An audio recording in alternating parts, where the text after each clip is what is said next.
நிறையா மோர் குழம்பு பார்த்துருப்பீங்க, செஞ்சுருப்பீங்க. ஆனால் நான் வைக்கிற மோர் குழம்புல ஒரு பெரிய கதையே இருக்குது.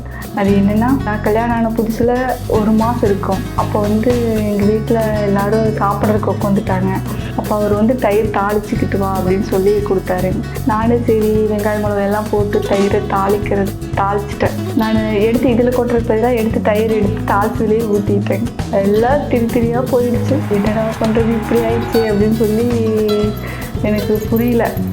எடுத்து இதில் தான் ஊற்றணும் போடணும், நம்ம இப்படி ஊற்றிட்டோமே அப்படின்ட்டு புரியாமல் அப்படியே எடுத்து ஒரு குண்டால் ஊற்றி கொண்டே அவர்கிட்ட வச்சுட்டேங்க. அவர் வச்சதை எல்லோரும் கிண்டல் பண்ணி சிரிக்கிறாங்க. என்னடா தயிரை தாளிக்க சொன்னால் மோர் குழம்பு மாதிரி வச்சுருக்குறாங்களே அப்படின்னு சொல்லி எல்லாருமே சொல்லிட்டு கிண்டல் பண்ணி சிரிக்கிறாங்க. எங்கள் வீட்டுக்காரரு தயிரை தாளிக்க சொன்னால் இப்படி நீ மோர் குழம்பா பண்ணி வச்சுருக்கிறியே அப்படின்ட்டு சிரிக்கிறாங்க. எனக்கு அது ரொம்ப கஷ்டமாக போயிடுச்சு. இப்படி சிரிக்கிறாங்களே என்ன பண்ணுறது அப்படின்னு மனசில் இது ஒரு வைராக்கியத்தோடு வச்சுக்கிட்டு, சரி நம்ம இது மோர் குழம்புன்னு சொன்னாங்கல்ல, இதே மாதிரி நம்ம மோர் குழம்பு சூப்பராக செஞ்சு காட்டணும், செஞ்சு இவருக்கு போடணும் அப்படின்னு சொல்லி ஒரு 10 நாள் இருக்கும். மறுபடியும் அதே மாதிரி செஞ்சு இவருக்கு மோர் குழம்பு கொடுக்க முடியும். அதே நல்லா இருக்குது, இந்த மோர் குழம்பு சூப்பராக இருக்குது அப்படின்னு சொல்லி இப்போ அடிக்கடி மோர் குழம்பு எங்கள் வீட்டில் செய்வோம். செஞ்சுட்டு இப்போ எங்கள் பசங்களுக்கெல்லாம் ரொம்ப பிடிக்கும்.